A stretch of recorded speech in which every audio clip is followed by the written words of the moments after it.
wrestling and everything coast to coast with your host, Buddy Sotello Esquire, and Evan Ginzburg, with our special guest host, also Mike Lano. Take it away, guys. Yeah. Happy Easter, folks. I don't know what you celebrate, what your religion is, but if you celebrate it, happy Easter. And, to our atheists out there, enjoy the Chinese takeout, whatever the case may be. And we just got through Passover as well, for those of you on the other side of the ledger. Now, why are the holidays like Christmas and Hanukkah? Obviously, Jewish faith is based on a more realistic calendar, and I'm not Jewish, but it's not a realistic calendar. It's a freaking lunar calendar. That's why it's so messed up, and that you never get the dates matched up every year. That Passover is sometimes before Easter, sometimes it's during Easter, sometimes it's a month after Easter. The two big holidays, or the two big holidays for both Easter, Passover, Christmas, Hanukkah, they sometimes overlap. Yeah, that's because the lunar calendar does not match up with the solar calendar that everybody else is used to. So it's like the metric system. Let me just throw something in there. Regardless of what you celebrate, think about it. People get together with their families. They eat like pigs, or they fast. They pray to somebody. It's all, variations on a theme. That people kill each other over religion is so absurd. It's a shame. It's a shame. Well, and really what we know about it a lot more these days, it's about marketing. It's about, when I think you were younger, and certainly when I was younger, I remember that there were no latke, matzo ball aisle. You wouldn't see like an aisle set up for Passover food. It would usually be in some dark corner of Safeway somewhere where you'd have like a couple boxes of matzah. Now they have like an entire aisle devoted to, Passover. And tomorrow, all the Manischewitz stuff is half price. That's right. I've always said that Monday is Easter. The Monday after Easter is a Jew's worst dilemma, because you have ham on sale for half price. Yeah. That's funny. I'm looking at an article here that was syndicated. It's in the Wall Street Journal from yesterday. Families fighting over Easter Passover visits. So the COVID thing, which still is going on, and they're fearing a fourth wave and all of that stuff, because spring break when is spring break technically over? But it's over next week. My kids are on spring break this week, and everything's messed up due to COVID. People have schedules that are all over the place now. But there's actual fighting, and people get offended in families when the more serious or the older people don't want to get along, or get together, because it's not smart. I mean, I don't know. Don't kill Granny. Right. Yeah. Exactly. Have you guys had your COVID shots yet? Yes. Soon, in a week or two. I just got preoccupied buying a car, but soon. I'm basically under house arrest anyway with this thing. I run errands. My whole life ground to a halt for the past year. It's a month to the day when I had my second vaccine, but I came down Friday night with like a scratchy throat and a cough. So I went in yesterday, Saturday, and had the rapid COVID test, and they say I'm negative. Just out of sheer precaution, because I don't want to get anybody sick, because I'm the one going out just like Evan and buying the groceries and all that. So, well, don't worry, I write a good eulogy. I got you covered, Mike. Yeah. Yes. But it's not like, the protective is supposedly 90% once you've had the 2 to 3 weeks after your second vaccine. But there's still a 10% chance, even you've been vaccinated, you can still get it. So you want to be super cautious. And I heard one of them was 96%. I mean, that's still 4% chance that you could get it. It's 4% chance you could get run over by some lunatic crossing the street. You can't live in total fear. I mean, no, but you see the same people say 4%. Oh my God, that's infinitesimal. That never happened to me. And then they go out and buy 100 lottery tickets. Yeah. So if your luck is going to go one way, it might go the other. If you remember, it's the same thing. I won't go into the big detail, but Fauci and the experts, the smart people, the science people have said, we have to even attempt to get herd immunity, we need to get 80% of the U.S. population vaccinated, blah, blah, blah. And they're saying we'll do 60% at best because the Trump folks and all of that, and the anti-vaxxers who may not be politically, this may not affect them, or they may not be making their decision based on politics, they're not going to get it. So we're not going to get to 80%. So I don't know how. I hope I'll just shut up, but I hope COVID does dwindle down to nothing and we can go back to our lives. They started having comedy clubs again in New York. They announced Seinfeld was at yeah. They announced concerts are coming back, but all with severe restrictions. And if I go out, I want to relax. I don't want to be thinking about COVID. The whole point of going out is to have a good time. And if the restrictions are such where everybody's sitting masked, and I don't know, man. I want things to really go back to normal. I'll wait another 6 months or a year. Exactly. Yeah, I don't. My wife is saying my birthday's coming up, and I don't feel comfortable going to a restaurant. I just don't. I haven't even tried outdoor dining yet because, and if I did, I would not order anything that wasn't heated and totally zapped. Certainly not a cold item. I would not touch a cold item. It's been a great year. Speaking of which, I want to acknowledge the death of my friend, the Mambo King, age 58, indie wrestler. Four friends in the past year from this. So it's been quite a year. Talk a little bit about the Mambo King. Many times, Evan. What's that? On the old show you and I did, Legends, Mambo came on the show. You brought him on many. Yeah. Mambo was basically a broke New Jersey indie promoter who, got all the poor kids in the neighborhood out there and doing something positive and focused and, fulfilling their dream of getting in a ring. And, just a good-hearted guy. And it's a shame, he had some preconditions or whatever you would call it, and COVID hit him, and that was that. So didn't he break in with Low Key because at that time period? No, that's Bobby Lombardi. But same geographic area, and Bobby's gone too. Bobby had bad diabetes, so. Yeah, so man. Who trained all three of them? Did Johnny Rods train Low Key? Do you know? No, Johnny Rods. No. Low Key was trained at the Doghouse, from what I remember with Thomas. I remember when Low Key did King of the Indies out here in California. Low Key's great. Yeah, he was really an amazing. He's one of those guys that you just. It was funny because he was on the same card as Daniel Bryant or Bryan Danielson. They were in the main event, and he lost. Low Key lost in the finals to Bryan Danielson, American Dragon, in that. And watching the match, which was an amazing match, I got to tell you, that was one hell of a live match to watch. I thought Low Key actually wrestled the better match, and if you'd asked me at that point in time who I thought would have been the bigger star overall, I would have told you it was Low Key. It's a strange business. A lot of it is who you know and what you're willing to subject yourself to, and there's a lot of variables. But Bryan Danielson, before he was Daniel Bryan, versus Nigel McGuinness for Ring of Honor, I tell people that's Dory Funk and Jack Briscoe and Flair and Steamboat. That's some of the greatest matches I've ever seen in almost 50 years of attending. I mean, that's art. That's wrestling elevated to art. And it's a shame Nigel, except for that brief WCW Desmond Wolfe period or whatever it was. TNA, excuse me. Except for that, he didn't get that, worldwide showcase like Daniel Bryan has. It's really too bad because Nigel in his peak was as good as anybody.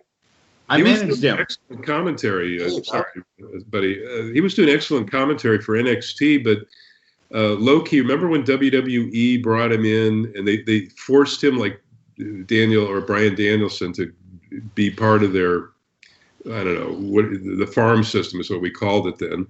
And they gave Low-Ki a stupid name. I forget what they called him. And it was just horrendous. They didn't give him the proper, I think they squander more guys than create stars. Andrade, I thought was great. This guy's sitting there on the bench, and he leaves. He packs up. It's a shame. They squandered too much talent. Well, the guy you should see in EMLL is when he had the mask on. He was so good. He was their top babyface, La Sombra. Oh, okay. An amazing guy. Yeah, they did nothing with him. They did nothing with Hector Garza, really. Or excuse me, the Garza relative. Can I just say something?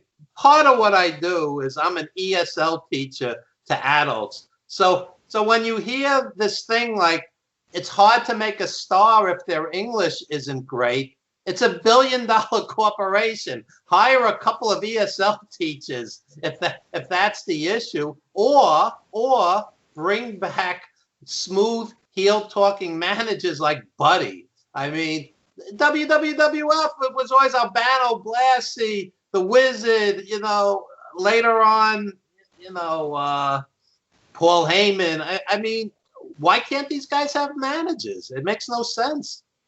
Is there any anticipation? We could get into this topic now, and I'll ask you guys, and I'll shut up and listen to what you guys have to say about it. By the way, if I were to give you a talk show name, that would be your talk show name. Is, by the way, I'll shut up and let you guys say something about it. That could be your catchphrase. Yeah, that's your catchphrase. That's my heel manager. Well, I was before Evan came to APW. I did every role possible there, other than promote. I was a heel manager. I did color commentary, did play-by-play with Gigolo Steve Rosano. But I don't know if you guys are watching Raw or Smack. That guy didn't end well, right? He's not in great. Gigolo is not doing so great, is he? Yeah. No, he when we saw him last at the awards thing, the West Coast Wrestling Awards, he was out of the wheelchair and he was off, abusing pain meds. So he was finally cleaned up after, good, because he did a bunch of hardcore stuff in APW and then really went the hardcore route in XPW and messed himself up. And then he got hooked on pain meds, and he'll be the first to say he was addicted to them and it ruined his life. But what I'm saying is, any anticipation, if you guys are watching or not watching Raw and SmackDown, any anticipation? This is WrestleMania week, and I don't care about any of it other than the NXT part. None of it. The Hall of Fame is insane. It's insulting that they're putting Dilip Singh from APW or the great Khali, who everybody laughs at because of his work rate. He's a super nice guy, but he was involved in the accidental death of Brian Ong, which destroyed APW for a time until it resurfaced. It caused all the talent to leave and form Pro Wrestling Iron. And, so to see that and guys like, I don't think Mike Sharp or Vicky Williams or Tony Rose and Donna Christianello, these were the women. Yeah, we go on and on. Last week he saw come into Madison Square Garden, Boston Garden. Bill Eadie isn't in there.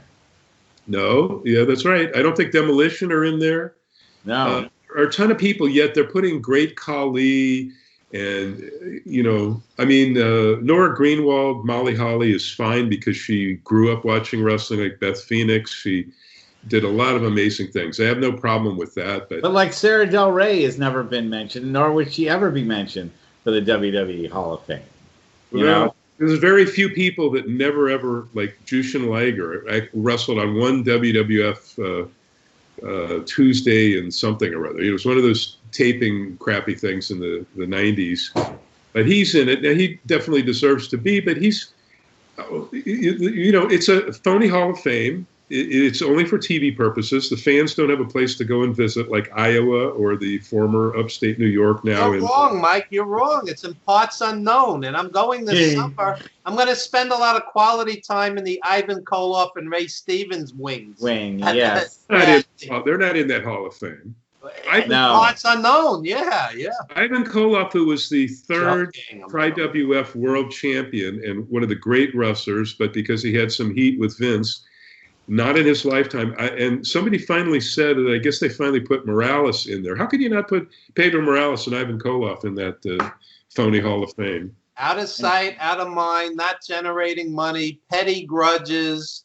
It's disgraceful. Let's get back to this, Evan, because you're often on your soapbox about this, is that today's current generation of kids doesn't really respect the wrestling that used to exist in, pre-2010.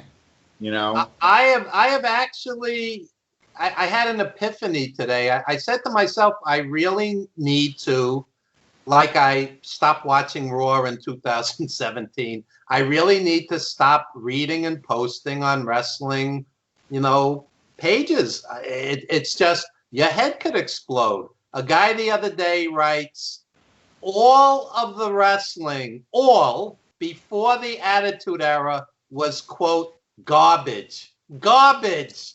Okay? So where do you go from that?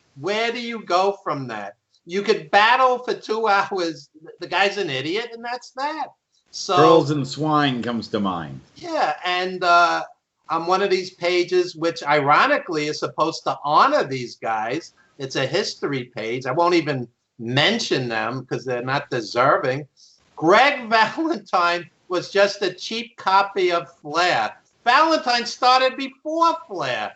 Valentine patterned himself after his dad, okay? The fact that they both have nice robes and blonde hair and use the figure 4 is pretty much it. 2 totally different styles.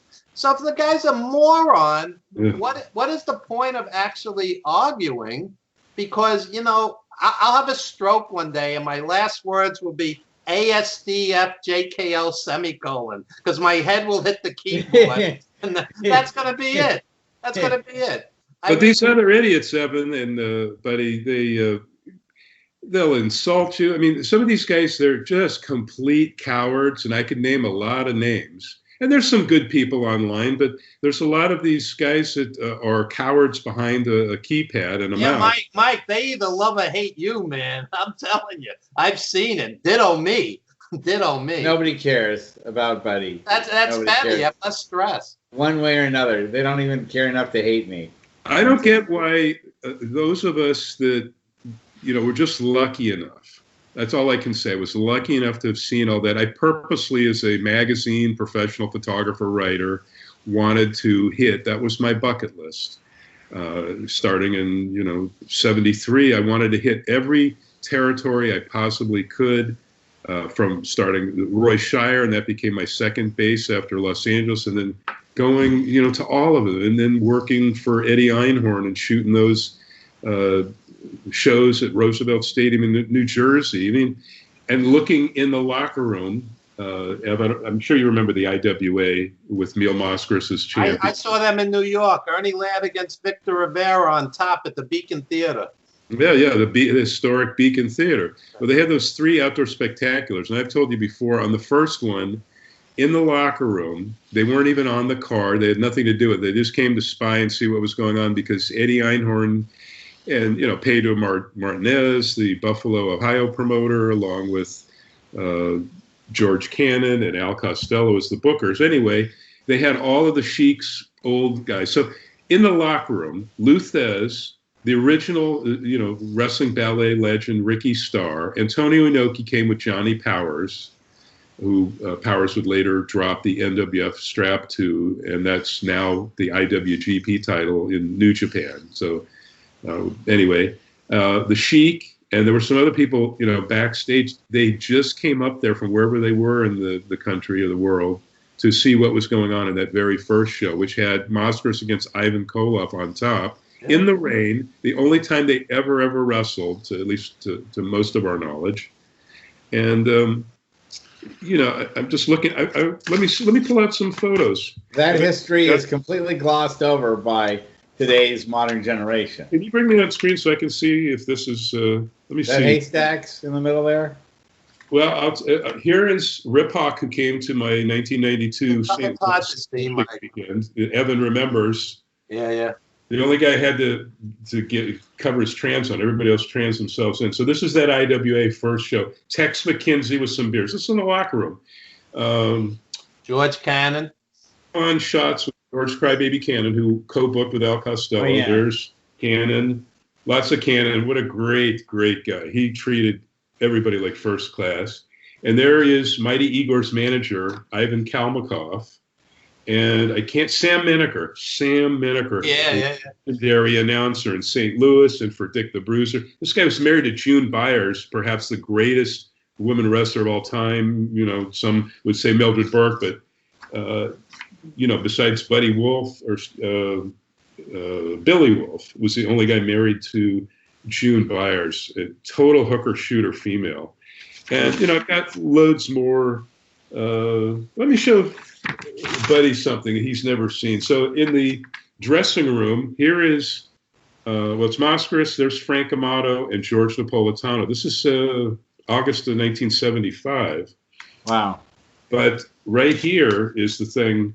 You want to see my history of San Francisco. There is the very last Roy Shires card, Pat Patterson and Dusty Rhodes teaming as baby faces.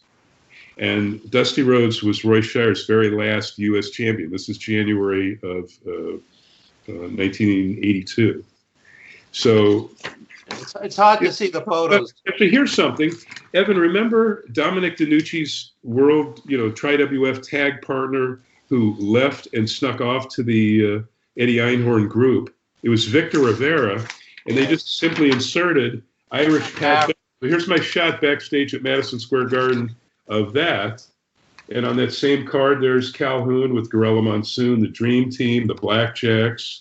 Here I gave them an 8x10 of Gordman and Goliath because they just were coming in from Houston. They hadn't fully come into the Tri-WF yet. So they're tearing up that 8x10 of Gordman and Goliath who they're battling in Houston. And they were just, we're so PC now, I couldn't even tell you what they were saying about them as Hispanic Americans. But then it was funny now. I mean, you can't look at that stuff that's not an argument for today, but this cancel culture stuff is going insane. And that's the problem with the Peacock network. And I want to ask you guys if you have the WWE network, because most everybody, now that it's switched to Peacock, they're all complaining there's like hardly any content there from WWE because they're having to, that 70,000 hour plus stuff, they're having to scrub all of the potentially racist or misogynistic stuff out of it. Why not just put a little disclaimer like Disney is doing with their DVDs and say, hey, this was from the 60s or the 70s. Don't look at it with today's eyes. We were all a bunch of assholes back then. That's how they should just run the disclaimer saying, by the way, your grandparents and your great-grandparents were a bunch of racist assholes. Enjoy. But then you're not going to have any product. I mean, if they have to scrub everything out of there and maybe the fake Nazi German heels and the... I know. I'm worried about Kamala's entire career. It's wiped out. They can't show a match of his or anything. What about The Godfather? How about showing anything featuring The Godfather? Let me just throw something in here because I did not have the WWE network for a long time, but I got Peacock for the simple reason it was free for 3 months, and I watched the other stuff, the movies, the Young Rock. Yeah, the TV shows, not just wrestling. So I thought it was worth checking out. But anyway, my question is this. Who is making the decisions at Peacock? Is it a right-wing suit? Is it a left-wing chronically offended? Is it an intern? Is it a guy or woman that has no knowledge whatsoever about wrestling? Who is looking at this and deciding? Or is it Censortron 2000? Whatever it is. I mean, and the selective indignation thing. Okay, so this is racist, and that's number one on the hit list. But what about homophobic? What about just extreme violence? What is the line? Who is deciding this? It could be some stupid intern. I used to edit school books. I was in my 20s. I had no world knowledge, no world view. Evan, cut this, do whatever you want. We just want to make a new book and make money off of it. Come on. The other problem is John Arisi said this yesterday, is all of the 70s, 80s matches, none of that stuff is there. None of the Bruno Sammartino versus Billy Graham or Dusty Rhodes. They're gonna add a lot of stuff supposedly. But shouldn't they have done all of this stuff? And if you're going to censor it, which is despicable, shouldn't they have done all of this before saying, "Oh, we're going to meld and shut off WWE Network"? That already occurred, right, on the 1st or something. So there's no more WWE Network in the U.S. There are in other countries like Canada. My thing is this really irks me. People always going, these left wingers, these liberals. I'm liberal. I don't encourage censorship. I'm from the Lenny Bruce. You have the right to say what you want. And if you say something stupid, you'll face the consequences. But, like what's his name? Kevin Durant, with Michael Rappaport. You heard about that? Yes. Yeah. Yes. I mean, if you say something homophobic, you're going to get your $50,000 fine. It's like.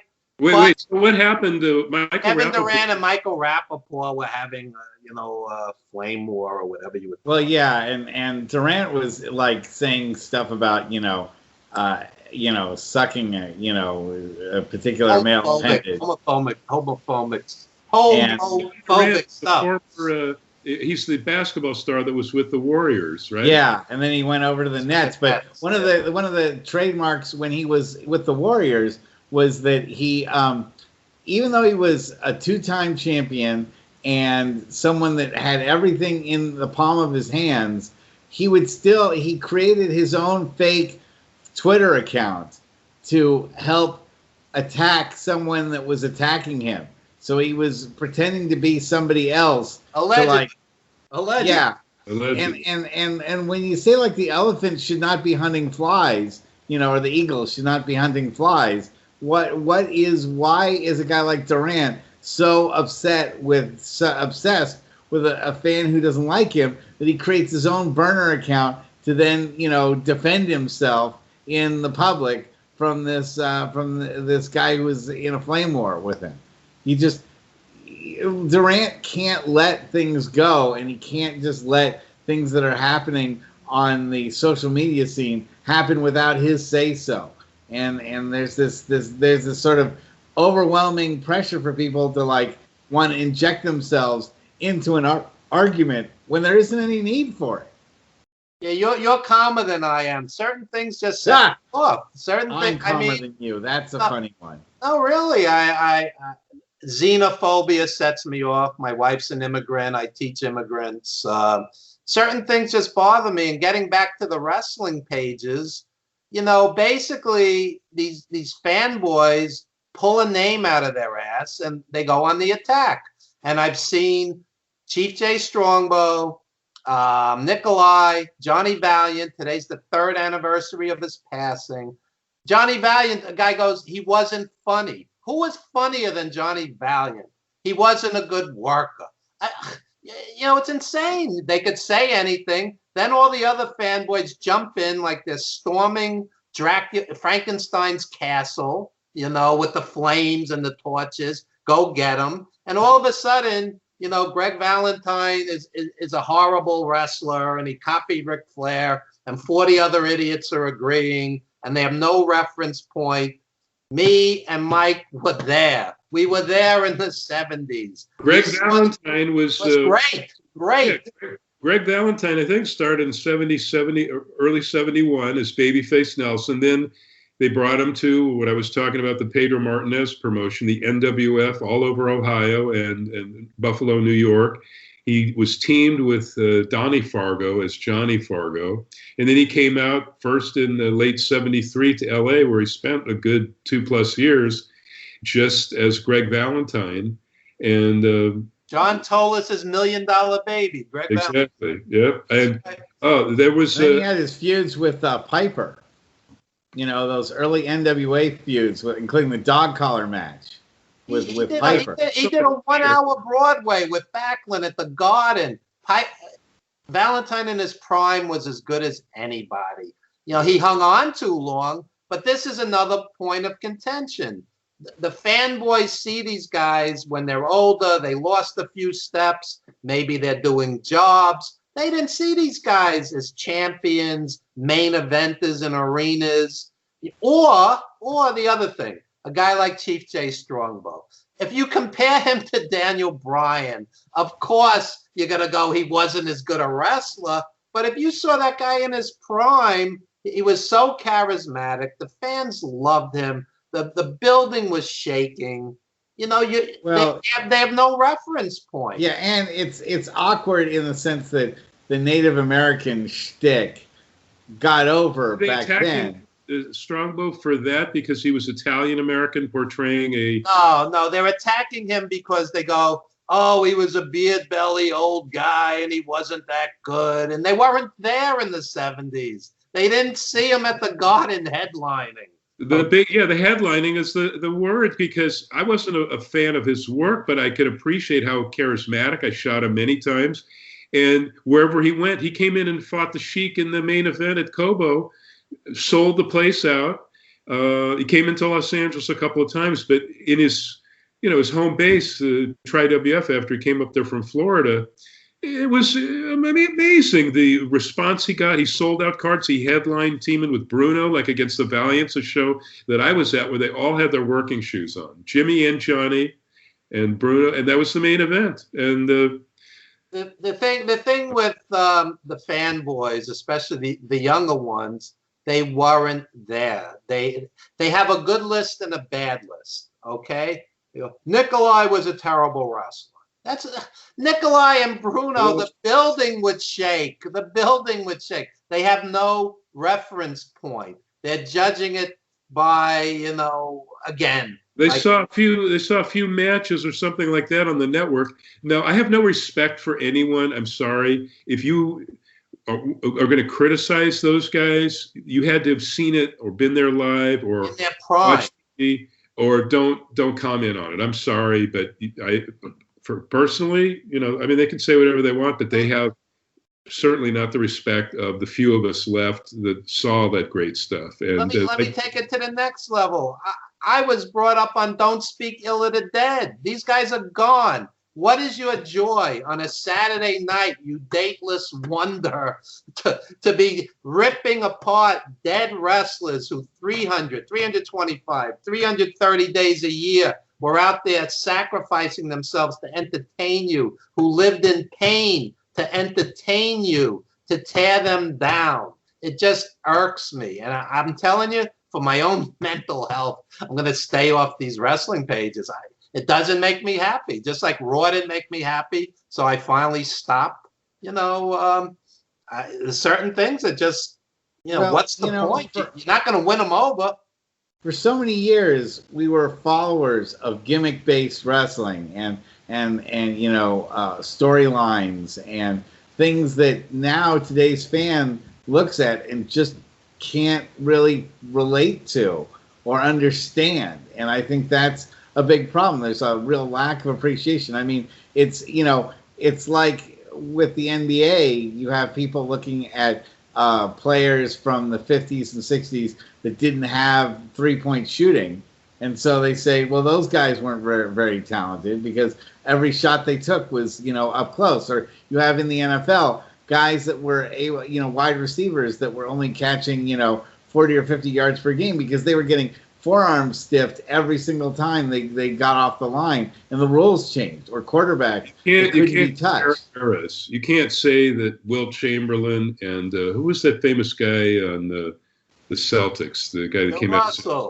Bill Russell or Bill Walton aren't the greatest of all time. You can compare. Elgin Baylor just died. How great was he?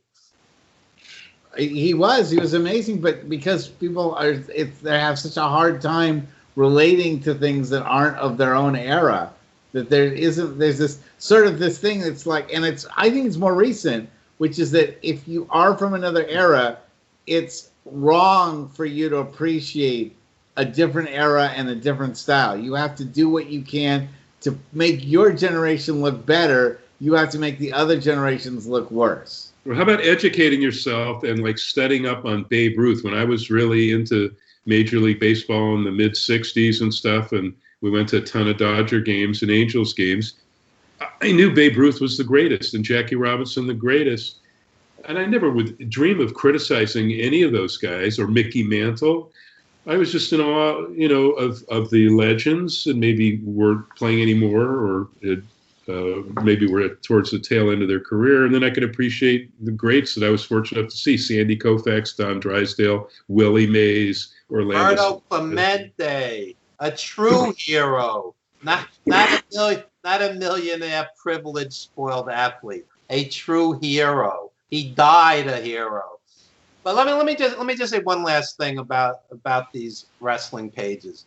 There's a mean spiritedness to it, tearing these guys down for sport. How about underrated wrestlers? How about guys, turning us on to somebody we don't know about, somebody who wasn't seen as much as he should have been, like I said, a Nigel McGuinness. Why devote a Saturday night to tearing down wrestlers? Because it's Saturday night and they're on the internet, and that's all they got going. If they had a better life, they wouldn't be just sitting around typing. Yeah. Pandemic. And the other thing is the obsessiveness of it all. If you disagree with somebody, guy writes Triple H is the greatest heel of all time. I can name 25 off the top of my head that were better. I mean, so automatically you're the enemy because you're disagreeing with the young fanboy. You're the enemy. Not that you have, possibly more experience or knowledge. They were all garbage before the Attitude Era. This is how the guy responds. Well, Batista, I'm not unhappy that he's not going to be at the Hall of Fame. I never was really interested in anything. I never got it. It was just like a big giant body, and nice guy. I've seen him at a ton of MMA things. I like his politics. Yeah. Oh yeah. Yeah. He's outspoken. He's one of the few out there liberal guys like Mick Foley in the biz, which is great.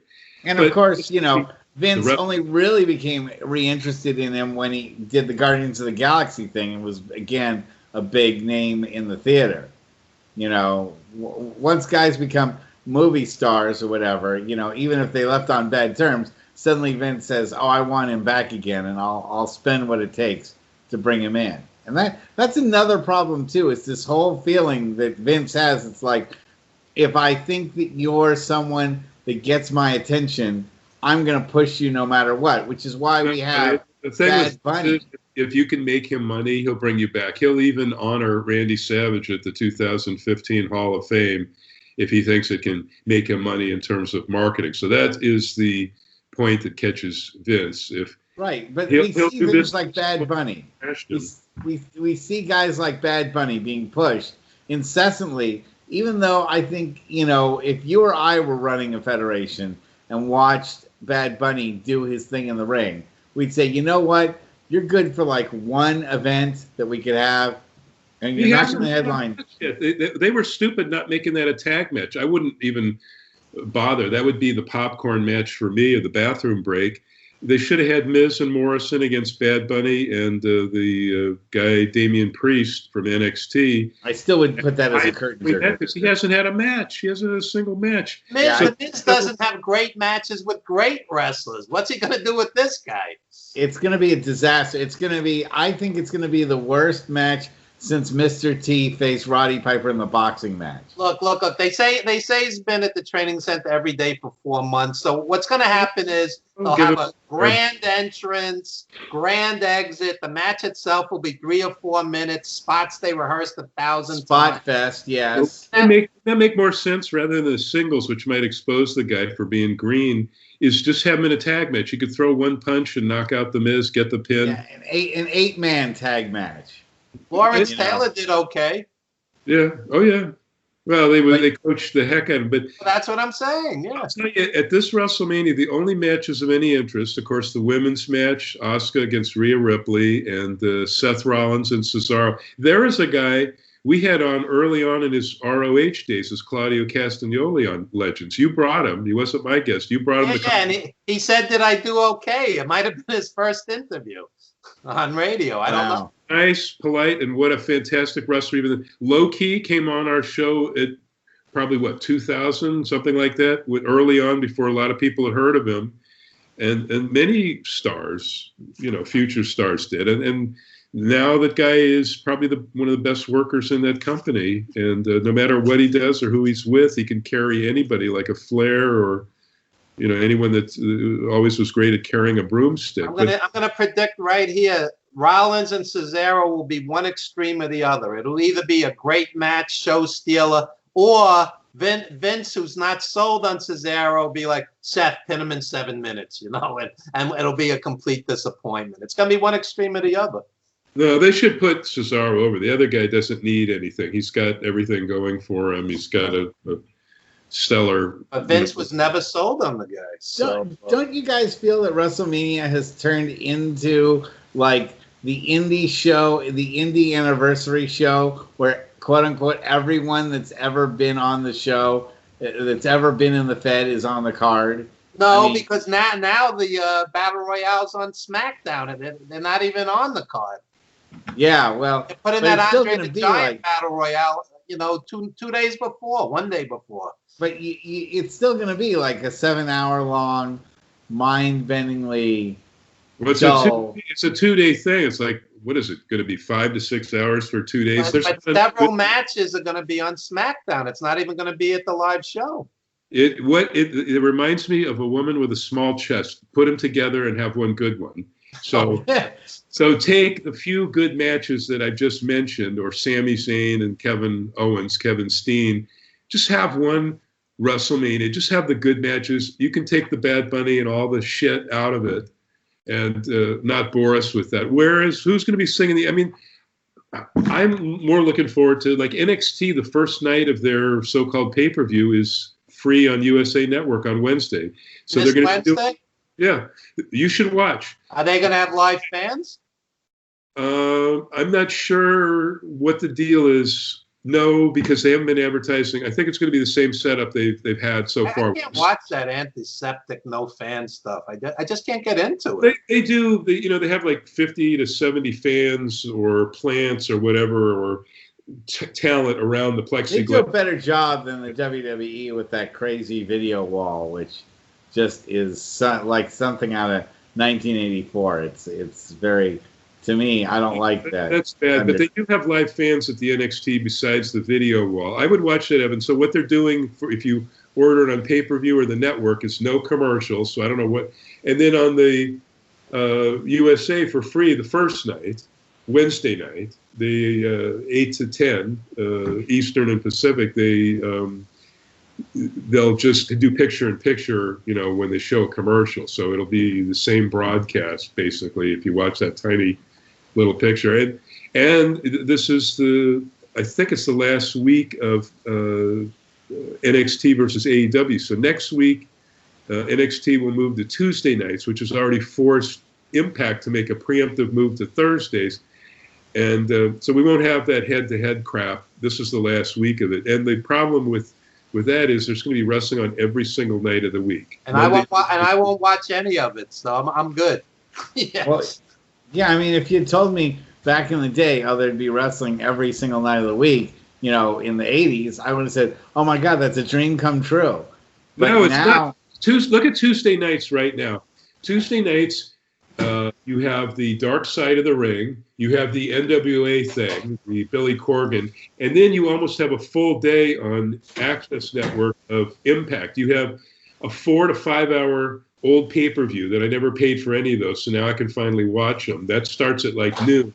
And then they have Before the Impact, and then they have the 2-hour Impact show, and then something afterwards, an hour-long retrospective of James Storm's best matches. But the hilarious thing, if you guys have not watched the worst show of wrestling on TV right now, it's the Before the Impact show, where all they do is for a whole hour, they waste your time with all of the stuff that happened on the week before. And then the only unique content, maybe one match, which is fine, some unique interviews. And then they have this guy that must be the brother of one of the producers doing the Iceman Intel, the segment where the guy looks like he's in a John Oliver bunker, and he flits around without telling you anything. He goes, "Oh, I have the biggest scoop in the whole wrestling world," and he'll say, "Well, it was. I can't tell you where, I can't tell you when or who, but it's the biggest scoop," and he doesn't tell you anything. It's the complete waste of time, insulting to even the densest mark. You have to watch it. It's so bad, it's almost funny and pathetic. You know what I watch? I watch heel Piper matches from '84. It makes me happy. That's what I watch like every night. What you want to watch is Piper turning face there at the stand with Gordon Soley when Don Morocco accidentally or maybe intentionally KOs Gordon Soley. And those two go at it, which was like a dream match for a guy, me from California, Piper and Morocco, where before Morocco, hit the sauce, allegedly. Going at it, that is the Piper stuff you want to see. The Georgia Championship stuff, the Brad Armstrong, Bob Armstrong Piper. Come on. Oh, speaking of that, I was in Philly. I saw Ric Flair and Brad Armstrong have an unbelievable match for the NWA belt. Brad Armstrong was so great. The fanboys every day now, they do, Flair's overrated. Every match is the same. No, I saw Flair live dozens of times. When Flair wrestled, let's say, a JYD, it was not the same match as Ricky Steamboat or Brad Armstrong. If Flair wrestled a big muscle guy like Hawk from the Road Warriors, it wasn't the same as Ricky Steamboat. All the wrestlers have their 5 or 6 favorite moves that they do again and again, but it's not the same match. They read something, they put it in their stupid heads, and to them it's reality. Nobody probably fought a wider variety of styles than Ric Flair. I mean, Flair and Wyndham was unbelievable. Yeah. Flair and Harley. Flair and oh, geez. He had to make the transition from the slower 70s style wrestling to the high flying, 80s and 90s stuff. He was consistent throughout both, eras. He's the one guy that really didn't have to make a huge adjustment to be part of either era, and I think that was great. One guy who's underrated, and every match was totally different. Bob Orton Jr.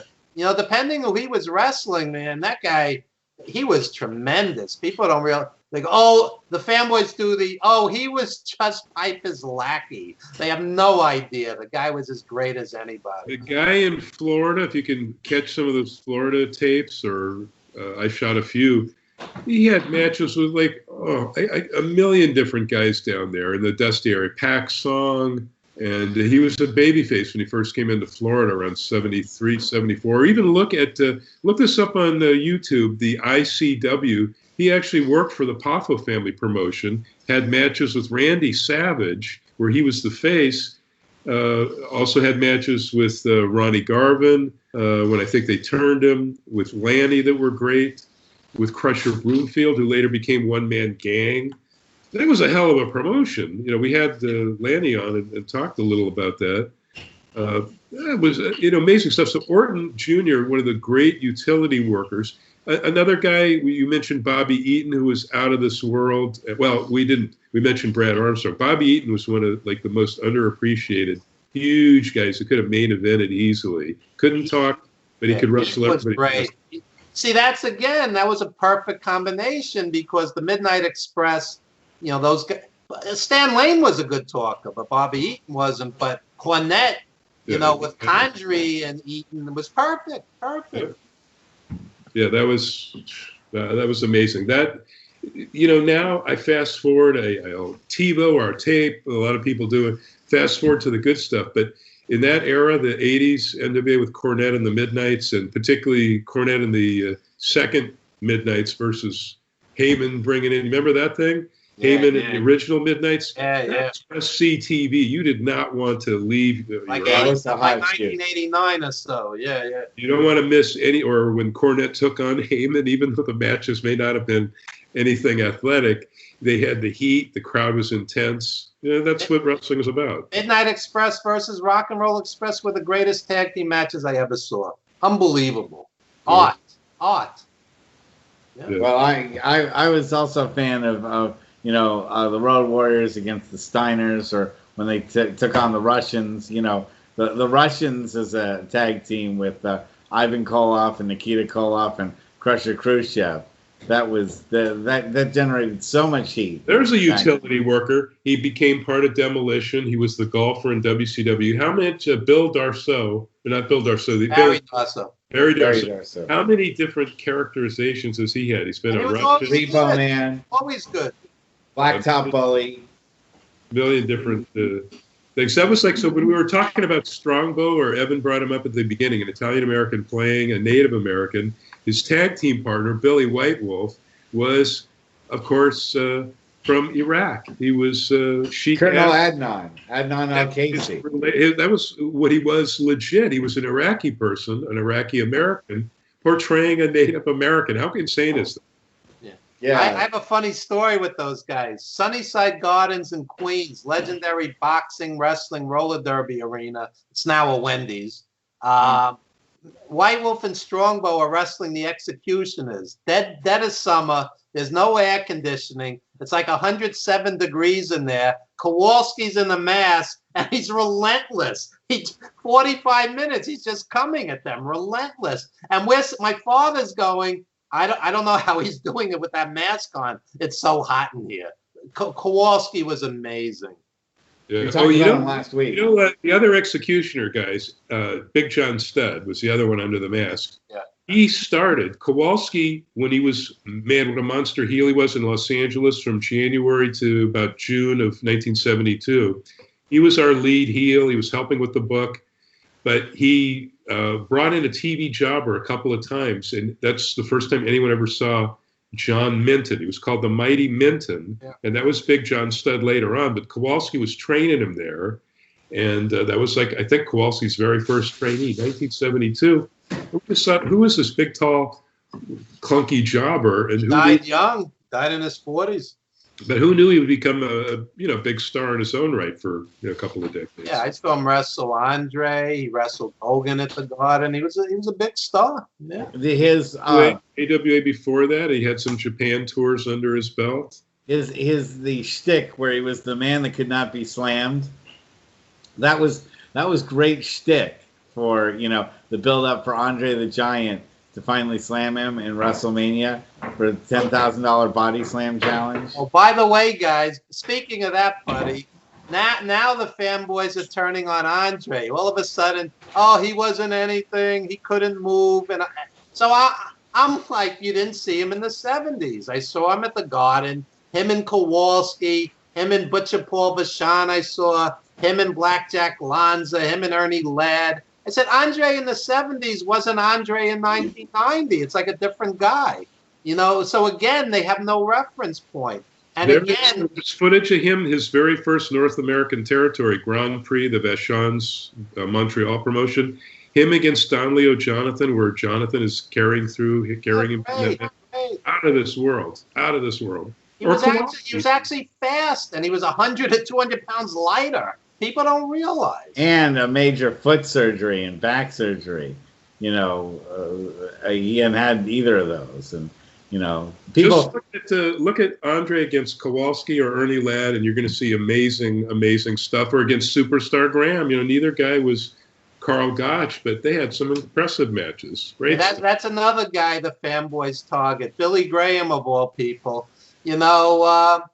Billy Graham wasn't Billy Robinson, but he admits it. But what about all the positives? He was ahead of his time. Without Billy Graham, there's no Hogan, there's no Jesse Ventura. The charisma off the charts, the greatest promos in history, arguably, but right up there. I mean, Billy Graham, to me, was one of the all-time greats. Not everything is, the guy's an incredible technician. That's not what it's always about. And So I just want to tell the listeners, this is the very special 3-hour edition of Old Guys Venting. Yes, 3 exactly. hours we're going tonight. We have stuff about the cost of gasoline. We'll talk about that. You know, you're gonna get a car coming up soon. That's so. right. Evan's getting a new car. But before trashing someone, seek out the oldest possible footage of them. Seek out Bob Orton Jr. 70s or Andre 70s or Valentine early 70s, etc. And you might enjoy what they were doing, but also don't look at it with today's eyes either, because that's the big thing. Well, what about just basic information? They all love the quote, "He was just a jobber." And I go, no. Baron Cicluna was WWF Tag Team Champion. He headlined the Garden against Bruno and Morales. He was not just a jobber, okay? Iron Mike Sharp was not just a jobber. I saw him headline versus Backlund. He headlined the Philadelphia Spectrum versus Backlund. He headlined in other territories.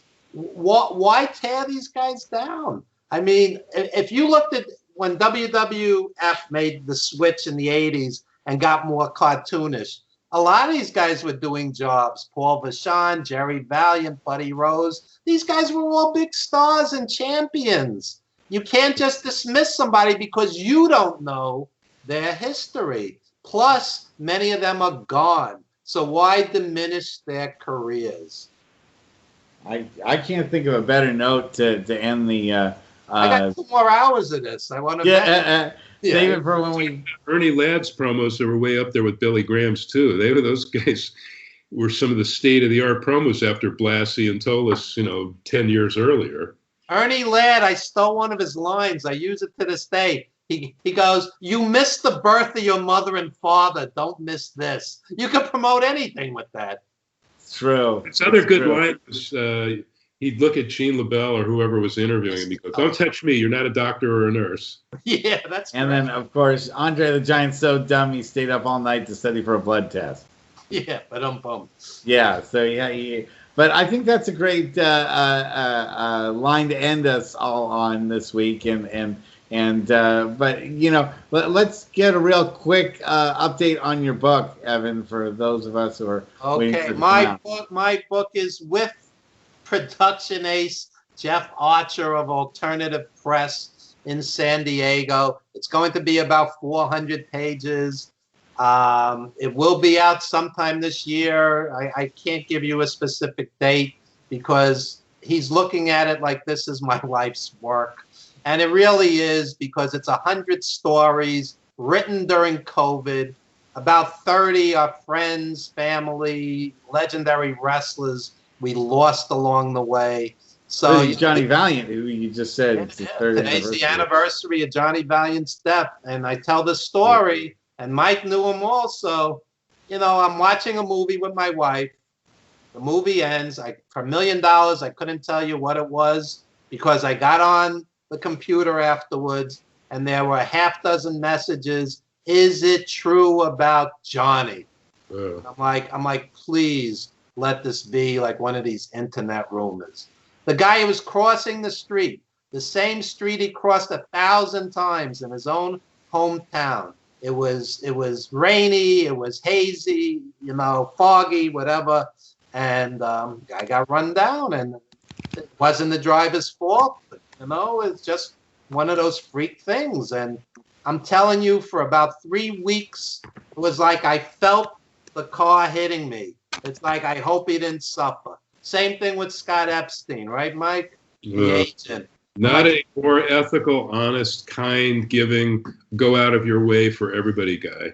Yeah, there's a piece in the book about Scott, his kids having an argument with a relative. 1 a.m, he's half asleep. He jumps in the car. I was in that car 20 times with the guy, different conventions, different indie shows, crashes into a tree. Same thing. I'm like, I hope he wasn't aware. I hope it was quick, And so it was very cathartic, but also painful writing this book. So we want to do it right. Mike's pictures are throughout the book. Dave Drayson Brzezinski's pictures are throughout the book. and amazing pictures and clippings, and it's not just wrestling.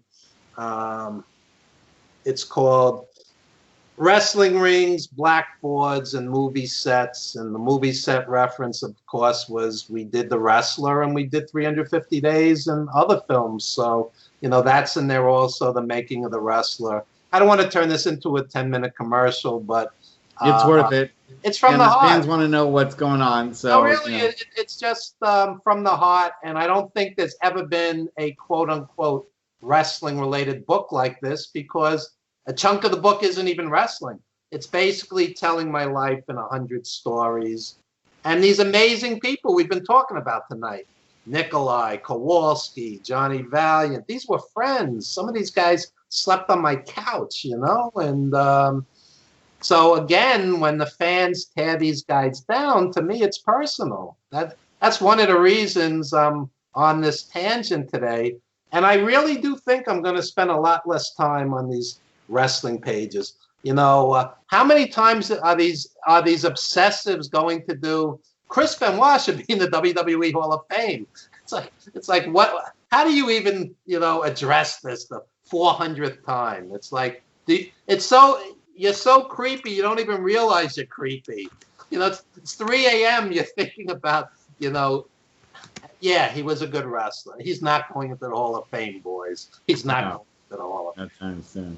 Well, anyway, it was great to have you guys on this week. Really appreciated the show. We'll have some special guests on for next week probably, but it was good just to catch up with you guys, and it was fun chatting. Happy Easter. Happy Easter, everybody. We'll see everyone next week. Good night. Keep your masks on. Keep